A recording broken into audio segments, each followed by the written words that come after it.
Buenas noches con todos. Esta noche nos acompaña el químico farmacéutico Julio Díaz Uribe. En primer lugar, agradecer su tiempo que nos está brindando para poder realizar esta entrevista. Somos estudiantes del primer ciclo de las carreras de farmacia y bioquímica, toxicología y ciencia de los alimentos. En esta oportunidad procederemos a entrevistarle sobre unas preguntas sobre Francis Kelsey y su relación con la talidomida. Primera pregunta. ¿Nos podría explicar brevemente qué es la talidomida? Buenas noches. La talidomida es un fármaco que fue lanzado el siglo pasado, ¿no? Estamos hablando de la década de los años 50, el cual inicialmente eh, fue, eh, fue destinado para el uso de embarazadas, ¿no? Con el fin de mitigar las náuseas, los mareos, ¿no? Y que son propios de las primeras semanas del embarazo. Entonces, este es un fármaco que fue elaborado por Laboratorios Grünenthal, cuya sede central está en Alemania, y de acuerdo al uso inicial se vio después de un tiempo que muchos niños nacían con malformaciones congénitas. Después se fue investigando a qué se debía y había algo en común, que todas las madres habían ingerido este medicamento, ¿no? Este fármaco, la talidomida, el cual fue lanzado, como les digo, en la década de los 50 y muchos países de Europa, ¿no? Pero no logró entrar en el caso de los Estados Unidos por razones que hizo una doctora, la doctora que investigó el tema, ¿no? Y también quienes determinaron eh, este problema, dos investigadores que publicaron, ¿no? Estudiaron estos casos y determinaron que la talidomida era el principal causante, ¿no? Y como mencionaste, la doctora Frances Kelsey fue la que realizó las investigaciones al respecto en los Estados Unidos. La talidomida en los años 60 fue muy controversial. En caso ocurriese hoy en día, ¿la talidomida es comercializada en la actualidad? La talidomida es comercializada en la actualidad, pero solo casos específicos, en casos de lepra, ¿no? En casos de VIH, y casos de mieloma múltiple, ¿no? Pero son casos específicos y tratados de dirigir solamente a cierto grupo de pacientes, y no se usa prohibido su uso en embarazadas o en damas, ¿no? Que potencialmente podrían estar embarazadas, ¿no? Claro, eso sería el uso actual de la talidomida. Entrando al campo de los efectos clínicos, ¿qué efectos adversos tiene la talidomida en las mujeres embarazadas? Bueno, como se mencionó, en las mujeres embarazadas, los efectos adversos que producían al atravesar este medicamento eh, la barrera, ¿no? Que tenemos entre el, el bebé en gestación y la madre, ¿no? Los efectos adversos que producían son teratogénicos, ¿no? En ese caso producían que los niños, los bebés, nacieran con malformaciones, ¿no? Entonces salían con un cuadro de focomelia, ¿no? Que es que los bebés no tenían brazos, no tenían piernas, ¿no? Tendrían brazos cortos, ¿no? Ese es el principal efecto adverso que se le encontró, pero lo cual no, inicialmente al salir este fármaco al mercado no se determinó, no fue investigado a fondo. Entonces, al salir este fármaco al mercado, recién después de que sale al mercado se observó estos efectos, llamados efectos teratogénicos en los bebés recién nacidos. Muy interesante.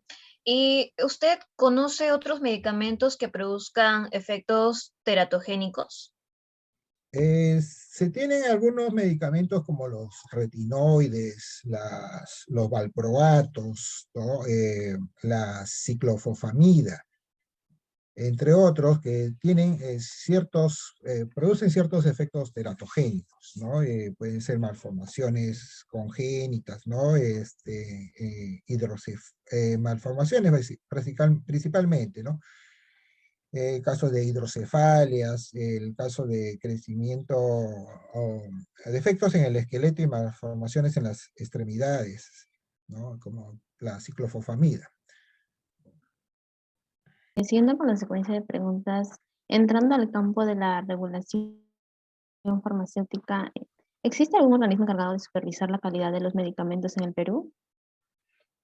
En nuestro medio, la DIGEMIC, la Dirección de Medicamentos, Insumos y Drogas, es la que les da la autorización sanitaria a todos los medicamentos que van a salir al mercado, ¿no? Entonces, todo laboratorio, droguería que quiera sacar un producto nuevo o un producto en el mercado farmacéutico, tienen necesariamente que sacar su registro sanitario. ¿Y cómo obtienen este registro sanitario? En base a toda una información, ¿no? Que incluye desde en caso de los laboratorios, desde la manufactura del producto, su presentación, ¿no? Su etiqueta, qué va a tener, ¿no? Entonces, toda la información, su composición y cuantitativa, y otros datos, ¿no? Sus advertencias, el nombre del director técnico, toda esa información que concierne al medicamento tiene que ser regulada, ¿no? Por un ente, y este ente en nuestro medio es la DIGEMIC. Ningún producto puede salir al mercado en nuestro medio, en el Perú, si no tiene su registro sanitario. Bueno, entonces, claro, la DIGEMIT es quien regula, pero ¿nos podría explicar un poco más cuáles son esos pasos o requisitos para que un medicamento pueda salir a la venta? Ya. En primer lugar, vamos a partir desde un laboratorio que hace investigación. El laboratorio que hace investigación, que lamentablemente en nuestro medio, el Perú no es un país que realice este tipo de investigaciones, ¿no? Hay que saber, hay que recordar que todo compuesto nuevo es fruto de una investigación de años, no es que simplemente se les ocurrió algo y lo sacamos al mercado, no.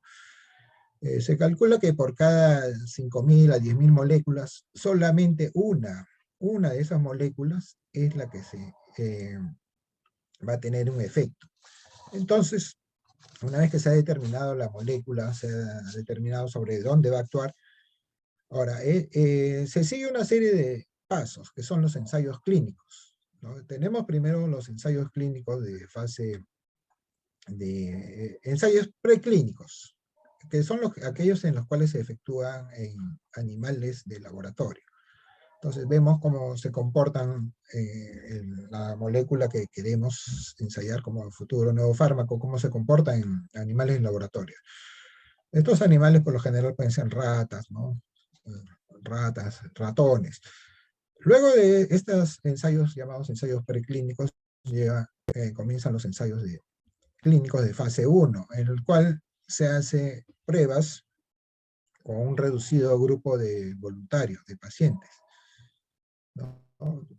Y esos, si logra, se observa, ¿no? Durante un tiempo cómo se comporta. Si vemos que si tiene una actividad benéfica, pasamos a los ensayos clínicos de fase 2, en los cuales se realiza ya con una población de entre 100 a 1000 voluntarios. Y seguimos observando cómo se va comportando. Luego pasamos a un tercer nivel, que son los ensayos clínicos de fase 3, en los cuales ya vemos el comportamiento con una mayor cantidad de población, ¿no? Estamos hablando de más de 1000 personas. Y vamos viendo, entonces, una vez que hemos observado los beneficios, ¿no? Las reacciones adversas, recién un fármaco es lanzado al mercado. Pero ahí no acaba, ¿no? Porque se sigue haciendo ensayos clínicos de fase 4, pero estos ya se realizan ya con la población en sí, ¿no? Con la población en sí. Ahora, como en el caso de la pandemia, hubo una gran necesidad de sacar las vacunas, se juntaron dos ensayos, dos fases de los ensayos clínicos, la fase 1 y fase 2, y se convirtió en ensayos clínicos de fase 1.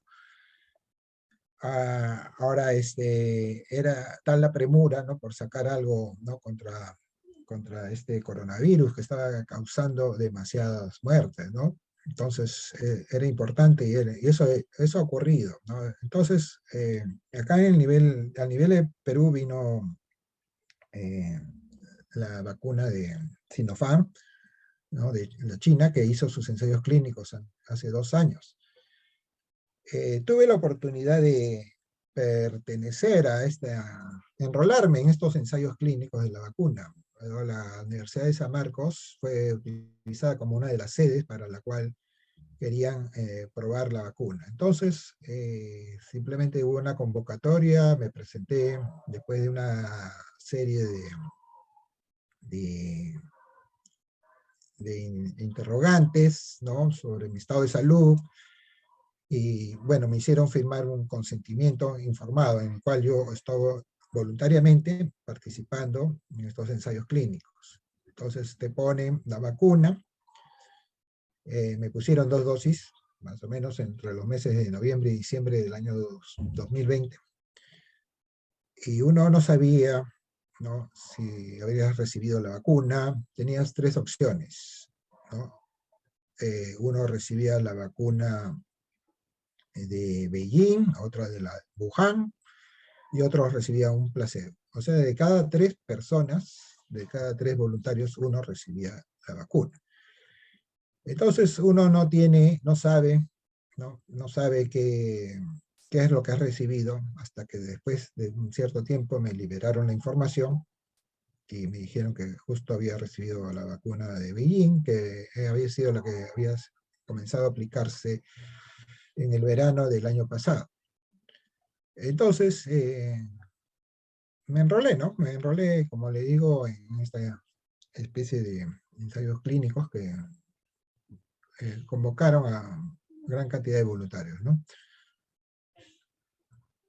Eso fue lo que hice. No, estamos hablando de vacunas, pero a nivel de fármacos, como le digo, tiene que seguir una serie de ensayos clínicos, y después de cumplir estos ensayos clínicos recién son lanzados al mercado, ¿no?, viendo todos los beneficios que puede traer un fármaco. Entonces, eso ocurre, como les digo, estas investigaciones las hacen los laboratorios transnacionales.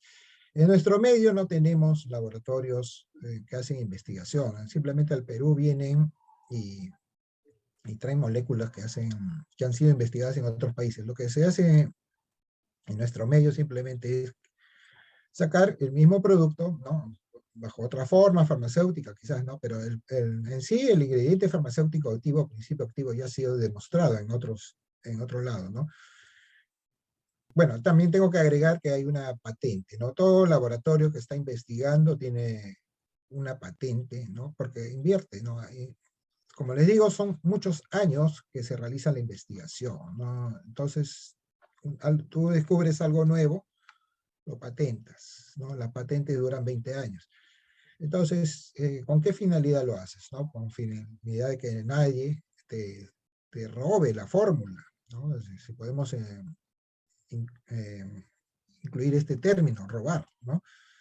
Entonces, el laboratorio que lo patenta ya tiene asegurados sus años en que va a poder, ¿no?, sacar este producto al mercado y va a poder comercializarlo, y en cierta forma va a poder recuperar toda la inversión que ha realizado, ¿no? Una vez que vencen estas patentes, recién los otros laboratorios pueden recién ya sacar un producto similar, ¿no? Buenas noches, magíster. Ahora le haré unas preguntas respecto a la reflexión humanística. ¿Usted cree que se está deshumanizando la salud en nuestro país? Considero que sí, ¿no? Por ejemplo, lo hemos visto en el caso de la pandemia, ¿no? Hace 2 años, hasta hace año y medio, sí, hemos visto que en el caso de las clínicas, ¿no? Había muchos pacientes que necesitaban urgente, ¿no?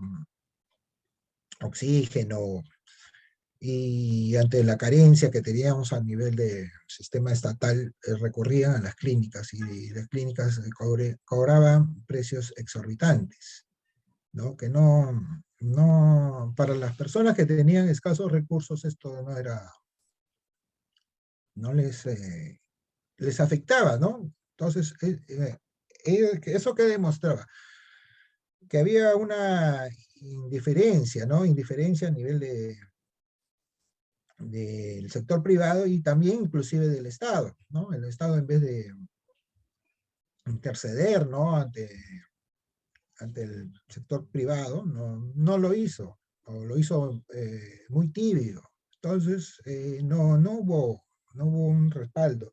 De ahí hemos tenido casi más de 200.000 muertos, ¿no? De 200.000 personas que han fallecido en los últimos 2 años, todo a causa de esta pandemia.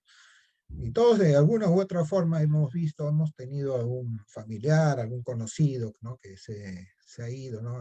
Y esto es una evidencia, ¿no? De los casos de que se ha deshumanizado la salud. Sí, en este tiempo de pandemia se ha visto más reflejado ello. Entonces, Magíster, ¿cuál sería su propuesta para evitar esos casos de deshumanización de la salud? Mi propuesta al respecto, podríamos estar hablando de que el Estado tiene que invertir mucho más en el sector salud. En todo sentido, ¿no? No lo que no significa, por ejemplo, que el Estado tiene que igualar, un centro de salud del Estado tiene que tratar de igualar a una clínica particular. Si ustedes van a un centro de salud que queda en un poblado, ¿no? En la zona rural, en la zona más alejada de la capital, ¿no? Quizás estamos hablando en un lugar de la sierra, observamos que hay muchas carencias, ¿no? Observamos que hay muchas carencias, le falta todo, ¿no? El médico, quizás no sea un médico, quizás sea un interno, ¿no? Que todavía no es médico, el que está a cargo, y entonces ahí, por ejemplo, de lo más mínimo que se necesita, quizás una gasa, algodón, van a la farmacia y del establecimiento, y no van a encontrar nada, ¿no? ¿Y eso qué se debe, no? Que pasa que no llega a ese sector. El Estado no llega a ese sector de la población. Se centra más en las grandes capitales, y inclusive en las grandes capitales también se demuestran las carencias, ¿no? Farmacias desabastecidas, donde no encuentran medicamentos. Entonces, la idea es que se iguale, que el Estado trate de igualar, ¿no? Que la atención en un centro de salud sea equivalente, ¿no? A una atención que la clínica más ficha, por decirlo así, ¿no? Que haya en las capitales, ¿no? De los departamentos de nuestro país. Ya concluyendo con la entrevista, tenemos estas últimas preguntas. En los años 60, una farmacóloga llamada Frances Kelsey, conocida por ser la supervisora de la Administración de Medicamentos y Alimentos, negó la autorización de la salida al mercado de la talidomida en los Estados Unidos porque tenía algunas dudas acerca de su seguridad. Meses más tarde, se comprobó que el medicamento causó graves defectos congénitos a más de 10.000 niños en 46 países. Como resultado de su desaprobación de la talidomida, el presidente John Kennedy le otorgó un galardón honorífico. ¿Cómo considera usted la actitud de Frances Kelsey ante estas grandes industrias farmacéuticas? La considero como una actitud muy valiente, porque tuvo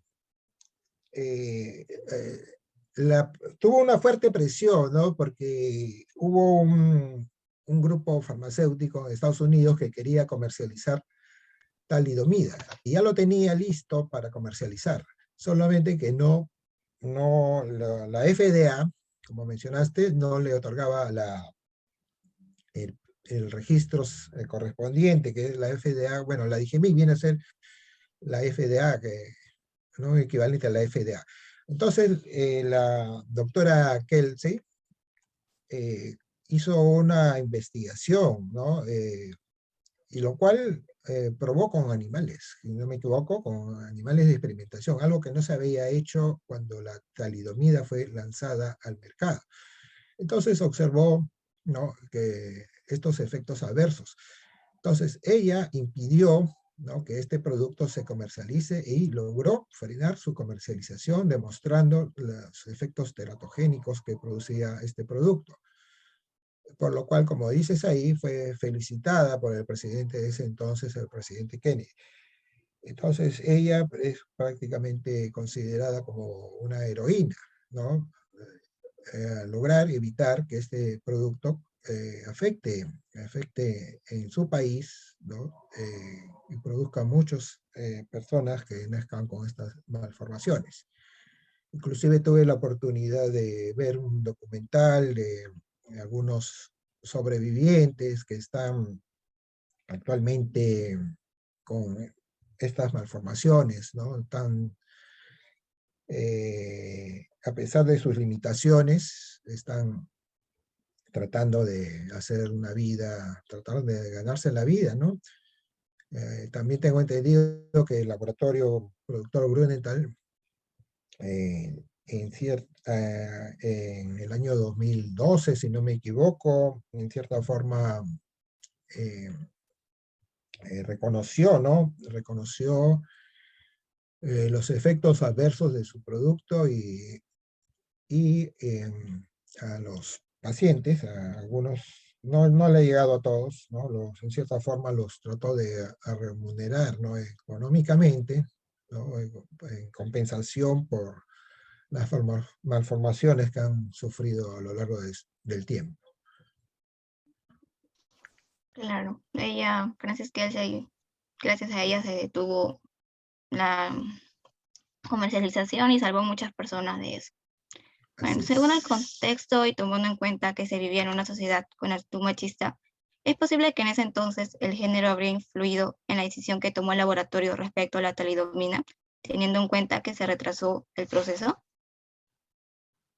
Probablemente, ¿no? Teniendo en cuenta, como tú dices, la parte machista que imperaba en esos tiempos, en lo cual se consideraba quizás toda la investigación realizada por una mujer quizás no tenía la misma validez que realizada por un grupo de investigadores hombres. Entonces, un machismo imperante de ese tiempo, ¿no? Pero ahora, en estos tiempos, cosa que no se da, ¿no? Se considera tanto al hombre y a la mujer como lo suficientemente capaces para lograr una investigación de renombre, ¿no? Entonces vemos muchos ejemplos de investigadoras, ¿no?, que realizan investigaciones, las publican, ¿no? Ahora actualmente no podemos decir que un género brilla más que el otro, ¿no? Estamos considerando que todos somos iguales, y todos tenemos el mismo potencial.